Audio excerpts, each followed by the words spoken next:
If you haven't turned in a ballot yet, your deadline is 7 o'clock tonight. This morning, we're continuing our election coverage with our elections communications expert, Alton Dillard. He spent 17 years at the Denver Clerk and Recorder's Office before his retirement, but he still makes time to come in for us. Thank goodness. Alton, good morning. Thank you. Good morning. How are y'all doing? All right, let's talk first about voter turnout and, kind of some of the trends that we're seeing this year. What do we need to watch for as the polls open this morning? Well, one of the things to watch for is everyone's comparing this to the 2000 election, and they're not truly analogous because the 2020 election, because in 2020 there was actually a U.S. Senate race.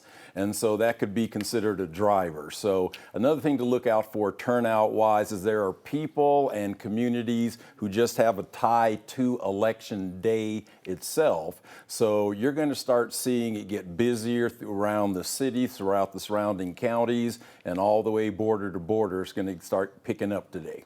So polls close tonight at 7 o'clock, but if you're in line, you're not going to be turned away, right? Correct. And, I've always considered lines to be sort of a self-inflicted wound in Yeah. a state where you get your ballot 3 weeks ahead of time. But if you are in line, the election judges do have a way of tracking that you were there by 7, whether you're using a drive up, whether you're heading up to a 24-hour box. Those are all coordinated so they all get closed right at 7 p.m. I want to address a big talker right now. Of course, that is voter fraud. We're hearing more about it now than it seems like ever before. Given your experience, can you give us some historical context of why that might be?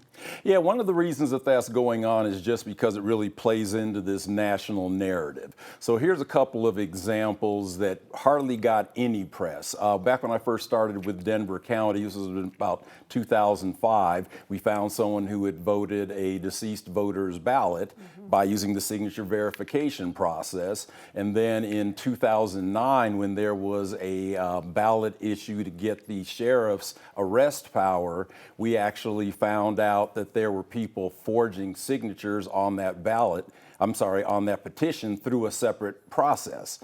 And so it's just one of those things where because of the national narrative and how politicized it's become, now there's more emphasis on what is sometimes human error, but it's one of those things, it is so rare that it should not be making the headlines that it does. Yeah. All right, Alton is sticking around because next we're going to talk a little bit more about how long it could possibly take to learn the outcome of this. I know today is election day, but it could be several days before we find out some of the outcomes of the races. So yes. Thank you for coming in. Sure thing.